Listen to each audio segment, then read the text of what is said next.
Hello friends, कैसे हैं आप सभी लोग। मेरा नाम है आशीष जोशी और दोस्तों आज की वीडियो में हम बात करेंगे एंटी हाइपरटेंसिव एजेंट्स के बारे में।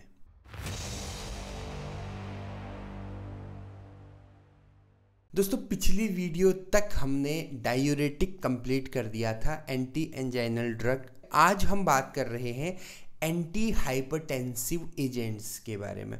देखिए, एंटी हाइपरटेंसिव एजेंट्स क्या होते हैं, नाम से पता लग रहा है एंटी हाइपरटेंसिव एजेंट। हाइपरटेंसिव मतलब हाइपरटेंशन को कम करने के लिए जो एजेंट हम देते हैं, जो ड्रग हम देते हैं, उनको एंटी हाइपरटेंसिव एजेंट कहा जाता है। अब एंटी हाइपरटेंसिव एजेंट जानने से पहले हमको ये पता होना चाहिए कि भैया ये हाइपरटेंशन किस बला का नाम है। देखिए, हाइपरटेंशन में क्या होता है दोस्तों, जो ब्लड प्रेशर है आपका वो इंक्रीज हो जाता है। ब्लड प्रेशर इंक्रीज हो जाता है मतलब ब्लड का प्रेशर हार्ट पे बढ़ जाता है। ठीक है, अगर इसके मापदंड की बात करें तो 140 mmHg इसकी यूनिट है। ठीक है, ये किसका है, आपका सिस्टोलिक का। ठीक है, और 90 mmHg है आपका डायस्टोलिक का।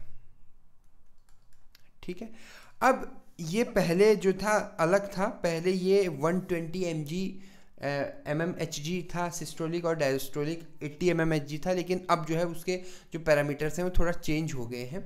ठीक है, अच्छा ये बात ध्यान रखिएगा, बहुत इंपॉर्टेंट चीज़ है। जो ये हाइपरटेंशन होता है ना, हाइपरटेंशन जो है वो एक डिजीज़ नहीं है।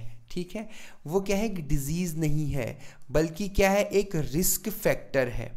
ठीक है, रिस्क फैक्टर किसके लिए है, फॉर कार्डियक डिजीज़ के लिए, हार्ट के लिए। ठीक है, हार्ट की प्रॉब्लम के लिए।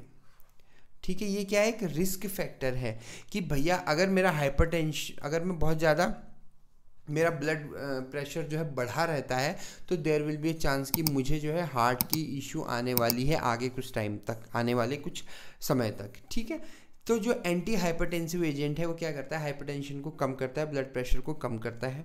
बहुत सारी मेडिसिन हम इसमें लेते हैं। ठीक है, अब इसमें जो है इसका पूरा बहुत क्लासिफिकेशन है इसका अच्छा खासा। ठीक है, अब हम पहले इसके क्लासिफिकेशन की बात करते हैं और उसके बाद हम फिर बात करेंगे इसके मोड ऑफ एक्शन की या मैकेनिज्म ऑफ एक्शन की।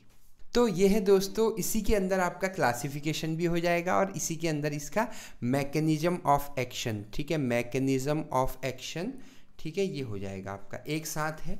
ठीक है, अब ध्यान से समझना, कहीं से भी स्टार्ट कर सकते हैं। मैं ये रास सिस्टम से स्टार्ट कर रहा हूँ, RAS। ठीक है, रेनिन एंजियोटेंशन सिस्टम। ये क्या होता है, ध्यान से समझना। इसमें क्या होता है आपका, ये जो एंजियोटेंशन है ये कन्वर्ट होता है एंजियोटेंशन 1 में, और फिर ये 1 कन्वर्ट होता है एंजियोटेंशन 2 में, और फिर ये जो है आर्टरीज में जाता है और बहुत सारे काम करता है। कैल्शियम कालमेड्यूलिन, ठीक है, डिपेंडेंट स्मूथ मसल कॉन्ट्रैक्शन। ये क्या करता है, स्मूथ मसल को कॉन्ट्रैक्शन करता है। अच्छा, ये सब पढ़ने से पहले मैं एक बात बता दूं, हमारा मेन एम क्या है। ठीक है, हार्ट जो है, हमारा जो हार्ट है, ध्यान से समझना इस बात को, उसमें क्या हो रहा है, ब्लड प्रेशर बढ़ रहा है, मतलब ब्लड का प्रेशर बढ़ रहा है। क्यों बढ़ रहा है, देखिए कोई पाइप है आपका, ठीक है, उस पाइप में प्रेशर कब बढ़ता है, जब हम उसको दबाते हैं। ठीक है, मतलब कॉन्ट्रैक्शन करते हैं जब हम उस पाइप में। सेम यही सिचुएशन यहाँ पर भी है। ठीक है, हार्ट की ओर जो भी ब्लड वेसल्स जा रही हैं वो क्या है, कॉन्स्ट्रिक्ट कंडीशन में है। ठीक है, तो उस कॉन्ट्रैक्शन को हमें हटा के उसको डायलेट करवाना है। तो हमारा मेन क्या है, आपका डायलेशन मेन हमारा एम है। ठीक है, अब ये यहाँ पर क्या कर रहा है, कॉन्ट्रैक्शन करवा रहा है, तो हमें इसको ब्लॉक करना है। अब इसको ब्लॉक करने के बहुत सारे तरीके हैं। अच्छा, ये बात ध्यान रखिए कि जब ये एंजियोटेंसिनोजन है आपका, ये एंजियोटेंसिनोजन एंजियोटेंसिन 1 में तब कन्वर्ट होता है जब यहाँ पर रेनिन प्रेजेंट होता है। ठीक है, रेनिन की प्रेजेंस में ये सब काम होता है। तो सबसे पहले तो यहीं पर एक आ गया आपका कंपाउंड जिसका नाम है रेनिन इनहिबिटर। ये क्या करता है, इस रेनिन को क्या कर देता है, इनहिबिट कर देता है, यहाँ पर जाके ब्लॉक कर देता है।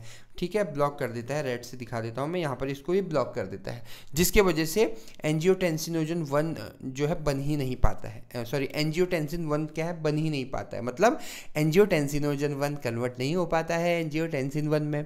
और उसके बाद एंजियोटेंसिन 1 जो बचा हुआ है या जो बना हुआ है ऑलरेडी, वो कन्वर्ट होता है एंजियोटेंसिन 2 में in the presence of ACE, angiotensin converting enzyme, ठीक है। तो हम यहाँ पर एक नया जो है क्लासिफिकेशन वो है एस इनिबिटर्स। तो एस इनिबिटर क्या करते हैं, इस एस को जो है यहाँ पर इनिबिट कर देते हैं, ठीक है। एंजियोटेंसिन कन्वर्टिंग एंजाइम को ये एंजाइम है एक, उसको क्या कर देते हैं, इनिबिट कर देते हैं, जिससे एंजियोटेंसिनोजन 2 नहीं बन सकता है, नहीं बन पाता है और आर्टरीज तक जो है ये काम नहीं कर पाता अपना, ठीक है। अच्छा, उसके अलावा ये जो एंजियोटेंसिन 2 है इसका एक काम और होता है, ये क्या करता है आपका एड्रिनल ग्लोमेरुलर कॉर्टेक्स में जाके, ठीक है, यहाँ क्या करता है आपका एल्डोस्टेरोन। अब ये देखना आप स्पाइरोनोलैक्टोन में आपने पढ़ा होगा डायरेटिक से, अगर आप इसको कंपेयर करेंगे तो, ठीक है।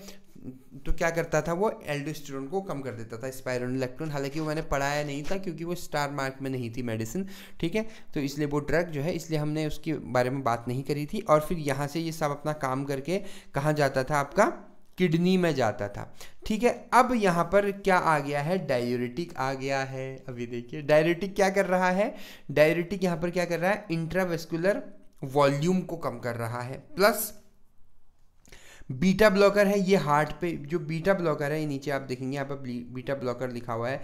ये बीटा ब्लॉकर क्या कर रहा है, इनहिबिट कर रहा है जो ये GS कपल्ड रिसेप्टर जो सिग्नलिंग है उसको कम कर रहा है, जिससे स्ट्रोक वॉल्यूम, हार्ट रेट, जो कार्डियक आउटपुट है वो सीधे सीधे इन्फ्लुएंस हो रहा है डायरेक्ट जाके, और यहाँ पर ब्लड प्रेशर जो है आपका मेंटेन हो रहा है। मतलब सब काम जो कर रहा है वो जो हो रहा है इसके लिए हो रहा है, इसको मेंटेन करने के लिए हो रहा है, ठीक है। तो ये अलग अलग जो है सिस्टम है आपका, ठीक है, अलग अलग। अब यहाँ पर अगर आप ध्यान से देखेंगे तो हमने क्या क्या पढ़ दिया, एक तो रेनिन इनहिबिटर हमने पढ़ दिया है, ठीक है, हमने पढ़ लिया एस इनहिबिटर्स हमने पढ़ लिए हैं, ठीक है। उसके अलावा हमने पढ़ लिया है थर्ड, अगर मैं बात करूँ, डाययूरेटिक, ठीक है। और उसके बाद हमने फोर्थ पढ़ लिया है बीटा ब्लॉकर, ठीक है। उसके बाद इसमें अल्फा एड्रेनर्जिक ब्लॉकर्स भी आते हैं, ठीक है, और भी बहुत सारी चीज़ें आती हैं, ठीक है। सॉरी, अल्फा 2 एगोनिस्ट भी यहाँ पर एक ड्रग है, वो अल्फा 2 एगोनिस्ट की तरह वर्क करती है, ठीक है। क्योंकि अल्फा 2 एगोनिस्ट क्या करता है आपका, वो उसको डायलेट करने में, वेजोडाइलेशन में हेल्प करता है, ठीक है। नॉरएपिनेफ्रिन को रिलीज नहीं होने देता है। मिथाइल डोपा हम आगे पढ़ेंगे, उस समय मैं आपको ये बताऊंगा इसका पूरा कंसेप्ट, ठीक है। तो ये है आपका मोटा मोटा इसका मैकेनिज्म ऑफ एक्शन।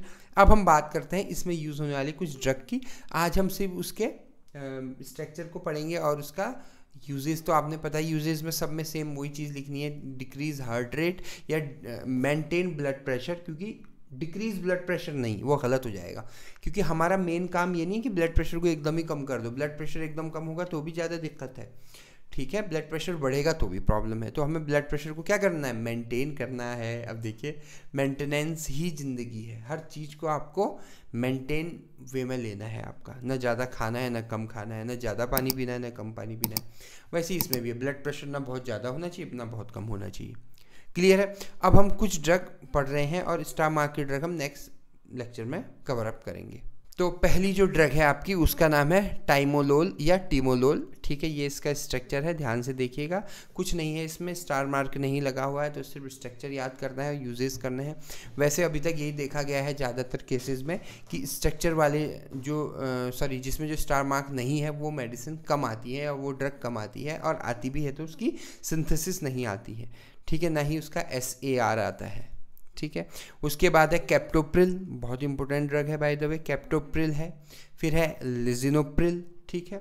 इसके आप स्क्रीनशॉट ले लीजिए, नीचे डिस्क्रिप्शन बॉक्स में फ्री नोट्स हैं, वहाँ से देख लीजिएगा, उसी के स्नैपशॉट लेके मैंने यहाँ लगा रखा है, ठीक है। उसके बाद आपका एनालोप्रिल हो गया आपका। फिर है आपका बेनाजेप्रिल हाइड्रोक्लोराइड, ठीक है, सॉल्ट फॉर्म में आता है, हाइड्रोक्लोराइड भी लगा हुआ है इसके लास्ट में, ठीक है। ये देखिए आप, ये लगा है हाइड्रोक्लोराइड, ठीक है। तो इतनी ये ड्रग्स हैं। एक लास्ट और बची हुई है, इसका नाम है क्विनाप्रिल, ठीक है। तो प्रिल समुदाय के जितने भी हैं आपका लेजिनोप्रिल, एनालोप्रिल, कैप्टोप्रिल, ठीक है, ये सब जो है आपका एंटी हाइपरटेंसिव एजेंट में आते हैं। उसके बाद नेक्स्ट लेक्चर में हम जो है स्टार मार्क की ड्रग कंप्लीट करेंगे, ठीक है। आई होप आपको आज का लेक्चर क्लियर हुआ होगा। अगर आपको मेरी वीडियो पसंद आए तो मेरे चैनल को सब्सक्राइब कीजिएगा, बेल आइकन पर क्लिक कीजिएगा। आपने मुझे इतना वक्त दिया उसके लिए बहुत बहुत धन्यवाद। Thank you so much.